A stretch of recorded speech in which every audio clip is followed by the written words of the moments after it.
Bonjour à tous et bienvenue dans cette nouvelle vidéo du JTDC. Bonne année. Alors oui, on est encore fin janvier, mais ça passe. Toute l'équipe vous souhaite le meilleur, la réussite, la santé, l'amour. Bon bah prenez ce que vous avez envie. Allez, c'est cadeau.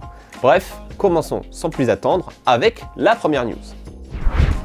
Alors souvenez-vous, je vous avais parlé de ChatGPT qui commençait à faire son petit bonhomme de chemin le mois dernier.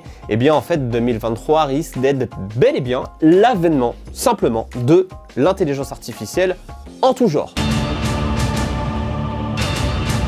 ChatGPT n'est pas la seule intelligence artificielle à faire parler d'elle. On pense notamment aux IA capables de dessiner comme DALL-E, du même groupe d'OpenAI, ou Midjourney qui a reçu une mise à jour, sa 4e, et qui commence petit à petit à être réellement bluffant, comme en témoignent les images que vous avez sous les yeux actuellement. Les frérots, si on vous dérange, les humains, vous nous dites, vous faites votre vie, vous créez une planète, vous faites votre life, et on vous laisse tranquille. L'information à retenir est qu'il faut vraiment là, impérativement, vous renseigner sur l'utilisation de ces outils, les comprendre et suivre les avancées. Malgré les boycotts d'artistes ou de certains métiers impactés par ces arrivées, on les comprend, les marques investissent ou développent leurs propres IA et certains métiers doivent s'adapter sous peine de disparaître. Bref, comme d'habitude, l'humain s'adapte ou meurt, et c'est pas de moi, c'est de Darwin, et il en savait des choses à son époque. Passons à la news suivante. Allez, tout autre sujet, nous allons parler de censure sur YouTube. En effet, ces derniers temps, de nombreux vidéastes se plaignent de devoir censurer leurs vidéos en matière de langage. Des mots comme ou qui font partie du vocabulaire fleuri de notre patrimoine à la française se doivent d'être censurés sous peine de voir les annonceurs mécontents d'être associés à ce genre d'insultes. Alors, autant les propos discriminants, les sujets tendancieux, politiques, religieux, c'est un choix assez compréhensif d'un point de vue image de marque, mais un simple pour une vidéo de 40 minutes pourrait amener à une démonétisation complète de la vidéo par YouTube, alors que les publicités, elles, continuent d'en mettre sur la vidéo qui a été démonétisée. C'est chelou. Dissonance cognitive sur 20. Bravo à vous en tout cas. Pas forcément, ça a créé un vent de colère chez nos vidéastes, mais YouTube a fait comprendre qu'il souhaitait devenir un média ultra grand public et que tout ça était encore en rodage, d'où les petits couacs que je viens de vous raconter. Excuse, bon, acceptez. Le souci, c'est qu'on est chez YouTube, alors on respecte les règles, quand bien même elles sont claquées, de YouTube. En tout cas, moi, c'est ce que je fais quand on m'invite chez des amis. Le problème, en réalité, il est bien plus profond. Car selon Terracid, youtubeur à 2 millions d'abonnés, la marque enverrait des bots pour vérifier l'intégralité des vidéos de la chaîne pour couper les rémunérations de manière rétroactive.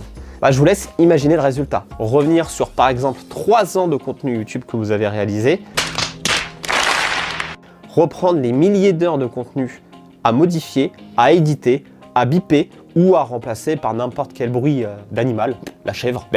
YouTube a toutefois rassuré en expliquant qu'en réalité c'était l'intensité des insultes qui comptait le plus et dire 15 fois dans une vidéo était plus problématique que de lâcher une fois et une seule fois dans une vidéo un bon gros. Bref, affaire à suivre donc. Passons aux chiffres du mois. Alors, c'est 2 chiffres en un, vous allez comprendre pourquoi. Et le thème va, encore une fois, je sais, je suis un peu chiant avec, parler de GPT. Encore?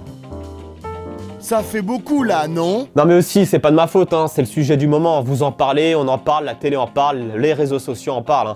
Pour preuve, l'outil a explosé le record en enregistrant plus d'1 million d'utilisateurs en environ 5 jours. Parallèlement à ça, c'est Microsoft qui arrive en proposant d'investir 10 milliards de dollars pour aider OpenAI à se développer. En échange de quoi, Microsoft récupérerait 75% des bénéfices de la marque. Moi, je n'en dormirai pas parce que me dire que je peux récupérer 25% d'un très gros gâteau, ça peut être plus intéressant que 100% d'un tout petit morceau. Et celle-là, elle n'est pas de Darwin, mais de votre président Rhinana Bagri, évidemment. SO, le boss. Bref, c'est une belle transition pour passer à l'actualité de l'école. Alors, pour ces actualités, pas mal de choses. Nous avons lancé officiellement notre incubateur Caméléon. Donc, qu'est-ce que c'est qu'un incubateur? c'est de vous accompagner si vous avez un projet entrepreneurial, que ce soit financièrement, que ce soit juridiquement. Bref, on est à votre écoute. Vous pouvez candidater pour simplement faire partie de cet incubateur et, on l'espère, devenir des serial entrepreneurs. Bon, pas sûr de cette expression, mais elle est dans la boîte. Mais également pour ce mois de janvier, 3 nouveaux programmes. On a le MS Écologie Digitale, le MS Digital RH, mais également, et celui-là il m'aurait plu particulièrement si j'étais étudiant, le MS Marketing et Communication du jeu vidéo. Et pour finir, le petit voyage au ski qui fait plaisir. On vous envoie quelques petites photos, quelques petites images. Enfin bref, voilà qui conclut donc ce JTDC du mois de janvier. On espère que ça vous aura plu et on se dit comme d'habitude au mois prochain. Et le mois prochain rime avec Saint-Valentin. À bientôt et allez le PSG hein.